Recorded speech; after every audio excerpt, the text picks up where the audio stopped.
ஆன்மீக அன்பர்களே, ஜெயா தொலைக்காட்சி இன்றைய அருள் நேரம் நிகழ்ச்சியிலே ஆன்மீக அன்பர்களுக்காக வெங்கடேச பெருமாள் திருக்கோயில் திருப்பூர் இந்த கோயிலை படம் பிடித்து காட்டுகிறது. வெங்கடேச பெருமாளுடைய மகாத்மியங்களைத்தான் இன்றைய நிகழ்ச்சியிலே நாம் பார்க்க போகிறோம்.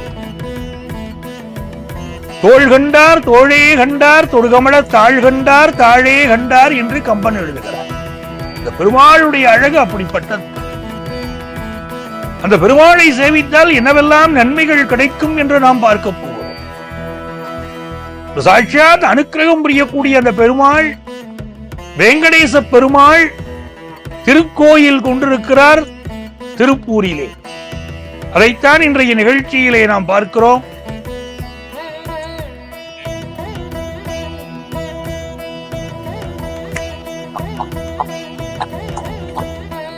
ஓம் நமோ வெங்கடேசாய காமீதார்த்த பிரதாயினே பிரணதகிலேசநாசாய கோவிந்தாய நமோ நமஹ.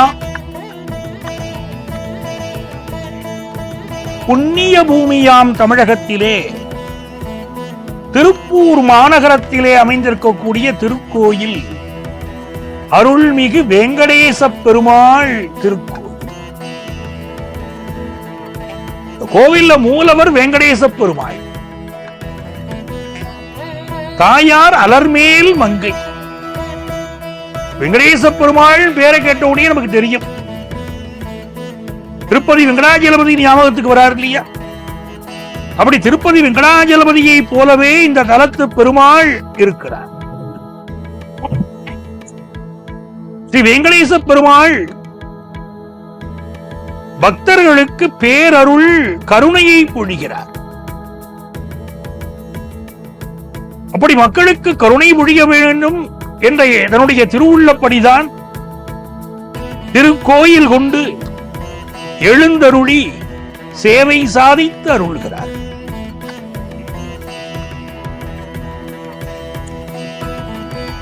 திருப்பூர் திருப்பதி வெங்கடேச பெருமாள் திருக்கோயில். திருப்பதி திருமலையிலே பெருமாளுக்கு செய்யப்படும் அனைத்து பூஜைகளும் செய்யப்படுகின்றன. இந்த உலக சுகத்தை அனுபவிக்க வேண்டும் என்று எண்ணக்கூடியவர்கள் மனிதர்களில் இரண்டு வகையான எண்ணம். அதுல முக்கியமான எண்ணம் கொண்டவர்கள் வாழ்க்கை வாழ்வதற்கே என்ற எண்ணம் கொண்டவர்கள். இந்த பூமியில பிறந்திருக்கோம், நமக்கு முக்திதான் முக்கியம், ஆகவே இறை வழிபாடு மட்டும் செய்வோம், அதிலேயே இருப்போம் நினைக்கக்கூடியவர்கள் சிலர். இன்னும் சிலருக்கு இந்த பூமியை நாம் வாழ்க்கையை அனுபவிப்பதற்காகத்தான் பிறந்திருக்கிறோம் என்ற எண்ணம் கொண்டவர்கள். என்றைக்குமே அப்படி உலக காமிய சுகத்தை நாம் அனுபவிக்க வேண்டுமானால் பெருமாளுடைய அனுக்கிரகம் வேண்டும், மகாலட்சுமி தாயாருடைய அனுக்கிரகம் வேண்டும், நல்ல செல்வ செழிப்பு வேணும், வாழ்கிற வாழ்க்கையிலே ஒரு வசந்தம் வேண்டும் அப்படின்னு நினைக்கக்கூடியவர்கள் இன்னைக்கு மகாலட்சுமியை வழிபடணும், பெருமாள் வழிபாடு செய்யணும். என்னுடைய வீட்டிலே இன்றைக்கும் செல்வ வளம் நிறைந்திருக்கணும், என்னுடைய பிள்ளைகள் நல்ல படிக்கணும், வாழ்க்கையில உயர்ந்து வரணும் அப்படின்னா விஷ்ணு சகஸ்ரநாமத்தை பாராயணம் பண்ணணும். இது அற்புதமான ஒரு மருந்து. பலர் என்ன பண்ணுவோம், கையில வெண்ணெயை வச்சுட்டு நெய்க்கு அலைஞ்சிட்டு இருப்போம். எங்கேயாவது நெய் கிடைக்குமான்னு கேட்டு நம்ம கையில இருக்கக்கூடிய வெண்ணெயை உருக்கினால் அது நெய்யாக மாறும் என்பது நமக்கு தெரியாமல் போகிறது. அப்படித்தான் இந்த வாழ்க்கை. நம்முடைய முன்னோர்கள் பல்வேறு வகையான இறை மந்திரங்களை கண்டு உணர்ந்து நமக்கு சொல்லி இருக்கிறார். அந்த மந்திர சொரூபனாகத்தான் தெய்வங்கள் விளங்குகின்றன. அப்படி விஷ்ணு சகஸ்ரநாமத்தை சொன்னால் பெருமாளுடைய அனுக்கிரகத்தை நாம் பெறலாம். எவரோ ஒருவர் விஷ்ணு சகஸ்ரநாமத்தை ஒரு ஆண்டு முழுவதும் பாராயணம் செய்கிறார்களோ அந்த குடும்பத்திலே என்ன வகையான குறைகள் இருந்தாலும் இந்த குறைகள் அகல்கின்றன. சாதாரண நிலையிலே இருக்கக்கூடிய மனிதர்கள் கூட உயர்ந்து விளங்குவதை என்னுடைய அனுபவத்திலே நான் கண்டிருக்கிறேன். அப்படி விஷ்ணு சகஸ்ரநாமம் அப்படி ஒரு கை மருந்து. ஆகவே தினந்தோறும் அவரவர் வீடுகளிலே இல்லங்களிலே தீபம் ஏற்றி விஷ்ணு சகஸ்ரநாமம் பாராயணம் செய்யுங்கள்.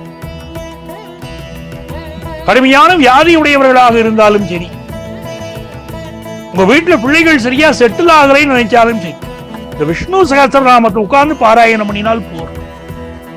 இந்த ஒரு பாராயணம் உலகத்திலே உங்கள் அபிலாஷைகளை எல்லாம் பூர்த்தி செய்தது. திருப்பூர் வெங்கடேச பெருமாள் திருக்கோயில் இருக்கிறதே ஒரு அற்புதமான திருத்தலம். பத்மாவதி தாயார் என்று வழங்கப்படும்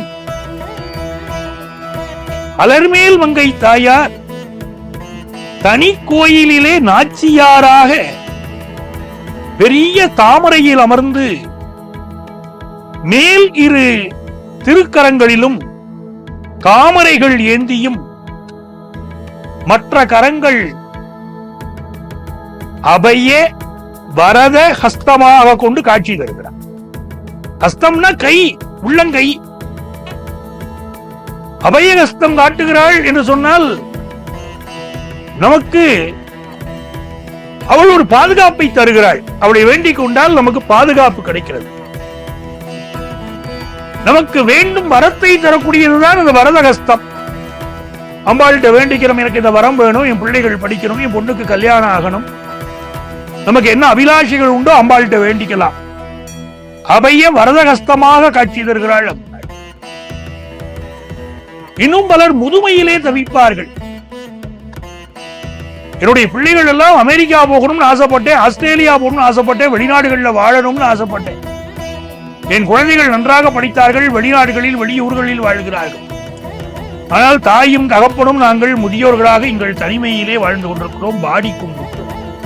இந்த குழந்தைகள் இல்லாத வாழ்க்கை கஷ்டமா இருக்குன்னு பல பெரியவர்கள் சொல்கிறார்கள். அவர்கள் எல்லாம் வீட்டிலே நான் சொன்னபடி இந்த விஷ்ணு சகஸ்ரநாமத்தை பாராயணம் பண்ணணும். என்ன நோக்கம் கருதி பாராயணம் செய்கிறீர்களோ அந்த பாக்கியத்தை நீங்கள் பெறுகிறீர்கள். பத்மாவதி தாயாரை பார்க்கிறோம் இந்த கோவில்ல. என்ன ஒரு கோலம்! முகத்திலே இதமான புன்னகை. இந்த புன்னகை பொலிய விழிகளில் தயை வெள்ளமென பாய்கிறது. அம்பாளை பார்த்தா அவளுடைய விழிகள் நமக்கு என்ன சொல்றது? ஏன் அஞ்சுகிறாய், நான் இருக்கிறேன், பயப்படாதே என்று சொல்வதை போலே அந்த விழிகள் இருக்கின்றன.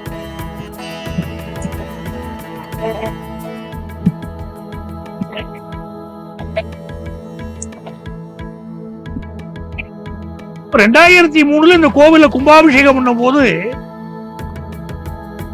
அந்த மந்திர சக்தி ஊட்டப்பட்ட அந்த புனித நீர் இருக்கிறதே, அதை கருவறை விமானத்தின் மீது ஊற்றிய போது மூலவருடைய சிலையுடைய முகத்திலும் திருமேனியிலும் வியர்த்து கொட்டியதாம். மந்திர சக்தியையும் வீரியத்தையும் அந்த வேங்கடவன் சிலை தன்னுள் கிரகித்துக் கொண்ட போது அதுவரை கற்சிலையாக இருந்த மூலவருக்கு தெய்வீக பிராணசக்தி ஏற்பட்டு வியர்த்தி கொட்டியது. பட்டு துணியினாலே பெருமாளுடைய முகத்திலும் திருமேனியிலும் உண்டான வியர்வையை துடைத்தார்கள். அது துடைக்க துடைக்க மீண்டும் மீண்டும் திருமலை அப்பனுக்கு வியர்த்தது. ஒரு பக்கம் விசிறினாலும் பட்டு விசிறியினாலும் மற்றொரு புறம் வெண்சாமரத்தினாலும் வெகு நேரம் வீசிய பின்புதான் பெருமாளுடைய திருவேணி குளிர்ந்தது. பச்சை மாமலை போல் மேனி பவளமாய் கமலச் செங்கன் அச்சுதாமரர் ஏரே ஆயிரதம் கொழுந்தே. அப்படி கும்பாபிஷேகம் நடந்த நேரத்திலே வானத்தில் 3 கருட பட்சிகள் கருவறை விமானத்தை சுற்றி 3 முறை வலம் வந்தன. கமலம் போன்ற கண்கள், கூர்மையான நாசி, குவிந்த வாய், பெரிய கிரீடம், நெற்றியிலே திருமண்காப்பு, முகவாயில் பச்சை கற்பூரம், 2 கரங்கள்லயும் சங்கு சக்கரம் தாங்கி இருக்கார். ஒரு கரத்தை தனது முழங்கால் அருகில் வச்சிருக்கார். சாட்சாத் திருமலை வாசனாகவே தலப்பெருமாள் தரிசனம் தர. அப்ப திருமார்பிலே யார் இருக்கிறார் என்று பார்த்தால் சாட்சாத் தாயார் சேவை சாதிக்கிறாள். இந்த பெருமாளுடைய திருக்கோலம் பார்த்து கொண்டே இருக்கலாம். அப்படி ஒரு திருக்கோலம். பிறவி பெருங்கடல் நீந்துவர் நீந்தார் இறைவனடி சேராதார். அதுதான் அவருடைய பொருள். இந்த இறைவனுடைய பாதத்தை சேர்ந்தவர்கள் பிறவியாகிய பெருங்கடலை நீந்த முடிகிறது. அவர் பெருமாள் வழிபாடு என்பது எல்லையில்லாத சக்திகள் உடையது. பொதுவாகவே இந்த வெங்கடேச பெருமாள் மந்திரத்தை சொல்லணும். நான் நிகழ்ச்சியுடைய தொடக்கத்தில் சொன்னேன், இப்பவும் சொல்கிறேன். ஓம் நமோ வெங்கடேசாய காமிதார்த்த பிரதாயினே பிரணதகிலேசநாசாய கோவிந்தாய நமோ நம.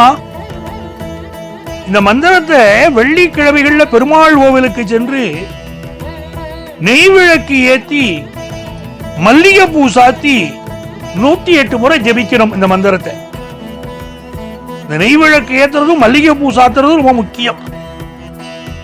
இப்ப கோவிலுக்கு போக முடியலையே, நான் வீட்டில இருந்து பண்ணலாமா அப்படின்னா வீட்டில இருந்தும் பண்ணலாம்.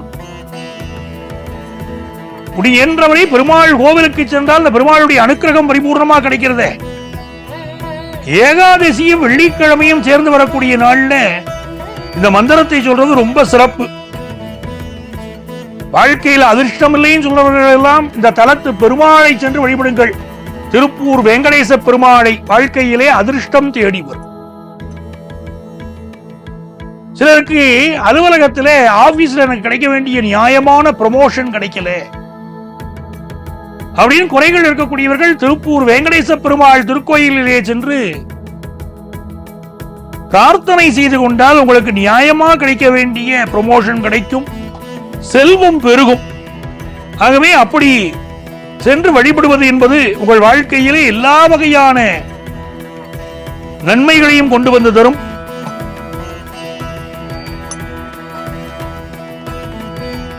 அன்பர்களே, திருப்பூர் செல்லுங்கள். திருப்பூர் வெங்கடேச பெருமாளை வழிபட்டு எல்லா நலன்களையும் பெறுங்கள். ஓம் நமோ நாராயணாயே என்ற மந்திரத்தை சொல்லிக்கொண்டே இருங்கள். இந்த மந்திரத்தை கேட்பவர்களுக்கே முக்தி என்றால் அதை சொல்லிக் கொண்டிருப்பவர்களுக்கு எவ்வளவு பயன் கிடைக்கும்?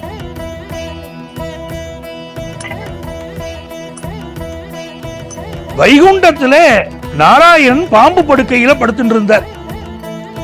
அவருடைய காலுக்கு அருகில் மகாலட்சுமி அமர்ந்திருந்தாள். அப்போது அங்க வந்த நாரதர், இறைவனே, உன்னுடைய பக்தர்கள் அனைவரும் உனது பெயரை சொல்கிறார்களே, இந்த பெயர்ல அப்படி என்ன இருக்குன்னு கேட்டார். அப்ப நாராயணன் நாரதரை பார்த்து, நான் உனக்கு சொல்லி விளக்கிறத விட நீயே போய் பாரு அப்படின்னு சொன்னார்.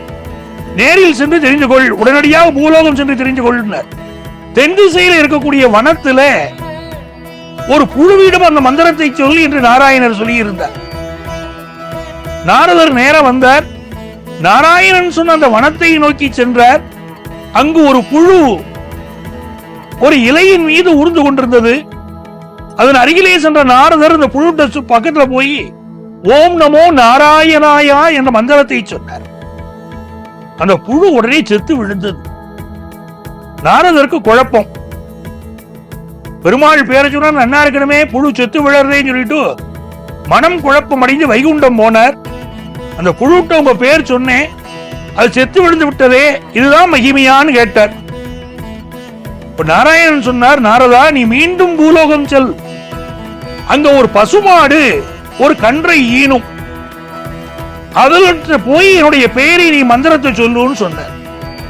நாரதர் மீண்டும் பூலோகம் வந்தார். ஒரு பசுமாடு கன்றை ஈன்றது. அதன் காதிலே சென்று ஓம் நமோ நாராயணாய என்றார். அந்த கண்ணுக்குட்டி அப்பதான் பிறந்திருக்கு.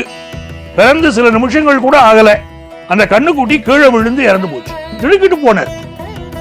முதல்ல போய் ஒரு புழுட்ட சொன்னோம், புழு செத்து போச்சு. ஓம் நமோ நாராயணாயன்னு சொல்லி இந்த கண்ணுக்குட்டி காதுல சொன்னா அதுவும் செத்து போச்சே. பசுமாட்டை கொல்றதே பாவம், அதுவும் பிறந்து சில நிமிஷங்கள் தான் இருக்கக்கூடிய இந்த கன்றுக்குட்டி காதுல சொல்லி அதை கொன்று விட்டோமே வருத்தப்பட்டார். திரும்பவும் வைகுண்டம் போனார். நாராயணா இது என்ன சோதனை, உடைய மந்திரத்தை நான் சொன்னேனே இப்படி ஆகிறதே, இது என்ன விளையாட்டுன்னு கேட்டார். உங்க மந்திரத்தை சொன்ன உடனே கன்று இறந்து போய் விட்டதே, மிகப்பெரிய பாவத்தை பண்ணிட்டேனே. இப்ப நாராயணன் சொன்னார், நாரதா நீ கவலைப்படாதே, திரும்பவும் நீ பூலோகம் போ, நான் சொல்லக்கூடிய இடத்துக்கு போ, அங்க ஒரு சிறுவன் விளையாடி கொண்டிருப்பான், என் பெயரிலான மந்திரத்தை நீ சொல்லிப்பார் என்றார். நாரதருக்கு இப்ப ரொம்ப பயமாயிடுச்சு. ஏற்கனவே 2 முறை பெருமாளுடைய பெயரை சொன்னோம், புழு செத்து போச்சு, பசு செத்து போச்சு, இந்த பாவம் சேர்ந்துருது நமக்கு. இப்போ நம்மால ஒரு சிறுவனும் செத்து போய் அந்த பாவமும் வந்துடப்படாதேன்னு பயந்தார். மனசை திடப்படுத்திட்டு பூலோகம் வந்தார். ஏன்னா பெருமாள் சொல்லிட்டாரே உத்தரவு மீறப்படாதேன்னு பூலோகம் வந்தார். பெருமாள் சொன்ன இடத்துக்கு போனார். அங்கே ஒரு சிறுவன் பொம்மைகளை வச்சு விளையாடிட்டு இருந்தான். மனசெல்லாம் பயம் நாரதருக்கு. அந்த சிறுவன் பக்கத்துல போனார். ஓம் நமோ நாராயணாயே என்றார். அவ்வளவுதான், அந்த சிறுவனும் இறந்து போனார். நாரதருக்கு ரொம்ப வருத்தமா போயிடுச்சு. இறைவன் தன்னை வைத்து 3 உயிர்களை இறக்க செய்து விட்டானே என்ற ஒரு கவலை அவருக்கு. மனமெல்லாம் கவலையோடு இப்ப வைகுண்டத்துக்கு திரும்ப வந்தார். அங்கு நாராயணரும் மகாலட்சுமியும் அமர்ந்திருந்தார். அவர்களின் அருகிலே கீழாக ஒரு முனிவரும் அமர்ந்திருந்தார். மனம் தடுமாறிய நிலையில் வந்த நாரதர் நாராயணன் பக்கத்துல போனார். நாராயணன் கேட்டார், நாரதா ஏன் இப்படி கவலையோடு வருகிறாய், உனக்கு என்ன ஆயிற்று அப்படின்னு கேட்டார். நாரதர் சொன்னார், அங்க இருக்கக்கூடிய முனிவரை பார்த்தார், அவருக்கு மனசுல ஒரு குழப்பம் இருந்தாலும் சொல்லுவோம் நாராயணன் சொன்னார். நாராயணா இது என்ன சோதனை, நான் தங்களின் மந்திரத்தை அதனுடைய சிறப்பை சொல்லுங்கன்னு உங்கள்கிட்ட கேட்டேன். ஆனா நீங்களும் என்ன பூலோகத்துக்கு போ, அந்த மந்திரத்தை சொல்லு அப்படின்னு சொன்னேன். நான் உங்களின் பெயரிலான மந்திரத்தை சொன்னேன். முதல்ல அந்த புழு இறந்தது, அடுத்து அப்போதான் பிறந்த கன்று இறந்தது, அதன் பின்பு இளம் வயது பாலகரும் இறந்து போனானே பெருமாளே, அந்த 3 உயிர்களும் இறந்து போய் விட்டனவே, உங்கள் பெயரிலான மந்திரம் அவ்வளவு கொடுமையா இருக்கேன்னு. இல்ல நான் அதை தப்பா உச்சரிச்சுட்டேனான்னு கேட்டேன். நாராயணன் நாரதரை பார்த்து சிரிச்சார். நாரதா நீ சொல்வதிலும் உண்மை இருக்கும், எங்கே ஏன் முன்னால ஒரு முறை அந்த மந்திரத்தை சொல் பார்க்கலாம் என்றார். இறைவன் இருக்கக்கூடிய இடத்திலே தனது மனதை இடமாக்கி கொண்டு கண்களை மூடிக்கொண்டு அந்த மந்திரத்தை சொன்னார் நாரதர். ஓம் நமோ நாராயணாய என்று சொன்னார். நாரதர் கண்களை திறந்து பார்த்தார். இறைவனின் கீழாக அமர்ந்திருந்த அந்த முனிவர் உடலை விடுத்து அந்த ஆன்மா இறைவனின் காலடியை சென்று அடைந்தது. அந்த முனிவருடைய ஆன்மா. நாரதர் கலங்கி போய்விட்டார். நாராயணன் இப்பொழுது நாரதரை பார்த்து, நாரதா எனது பெயரை உச்சரித்தால் அனைத்து உயிர்களும் முக்தி அடையும், உனது வாயால் எனது பெயரிலான மந்திரத்தை கேட்டதும் நீ நமோ நாராயணாயன் அந்த புழுட்ட போய் சொன்ன, அந்த புழுதான் பசுவாயிச்சு. இப்ப அந்த பசு கண்ணுக்குட்டி ஈன்ற பொழுது அந்த கன்றாக மாறியதே, அது போய் நீ நமோ நாராயணாயன் சொன்ன, அதனால அந்த கண்ணுக்குட்டி தான் பின்னால பாலகனா பிறந்தது, மறுபிறப்படைந்தது. அந்த பாலகன் காதுல போய் உன் நமோ நாராயணாயே என்று நீ சொன்னாய், அவன் மகா முனியாக அவதரித்தான். அந்த பெயரிலான மந்திர சிறப்பினால்தான் அந்த மந்திரத்தை இங்கே வந்து நீ சொன்னதும் அந்த மகாமுனியும் முக்தி அடைந்தார். ஆகவே இந்த மந்திரம் அனைவரையும் முக்தியடைய வைக்கும் என்பதை நாம் புரிந்து கொள்ள வேண்டும். நாராயணரே நாரத மகரிஷிக்கு அந்த மந்திரத்துடைய அந்த பெருமையை சொல்லி இருக்கிறார். ஆகவே அன்பர்களே, தினமும் உங்கள் இல்லங்களிலே ஓம் நமோ நாராயணாயே என்ற மந்திரத்தை சொல்லிக்கொண்டே இருங்கள். அது சொல்ல சொல்ல அவ்வளவு நன்மைகள் நம்முடைய குடும்பத்திலே அமையும். ஆகவே திருப்பூர் வெங்கடேச பெருமாள் திருக்கோயிலுக்கு சென்று வெங்கடேச பெருமாளை வழிபடுவதன் மூலமாக அந்த பெருமாளுடைய அனுக்கிரகத்தை பரிபூர்ணமாக நாம் பெற முடியும். சுலபமாக பிறவி கடலிலே நாம் கரையேறி விடலாம். இந்த கோவில் எந்த இடத்துல இருக்குன்னா, திருப்பூர் பழைய பேருந்து நிலையத்திலிருந்து 1.5 கிலோமீட்டர் தூரத்துல திருப்பூர் அந்த ஊத்துக்குழி பிரதான சாலை வருதே, அதுல முதல் ரயில்வே கேட் அருகிலே இந்த திருக்கோயில் அமைந்திருக்கிறது. ஆன்மீக அன்பர்கள் அனைவரும் தங்களுடைய வாழ்க்கையிலே எல்லா வகையான நலங்களும் பெற வேண்டும் என்பதற்காக ஜெயா தொலைக்காட்சி இந்த அருமையான திருப்பூர் வெங்கடேச பெருமாள் திருக்கோயிலை உங்களுக்கு படம் பிடித்து காட்டியது.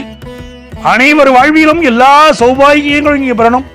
ஓம் நமோ நாராயணாய நமஹா.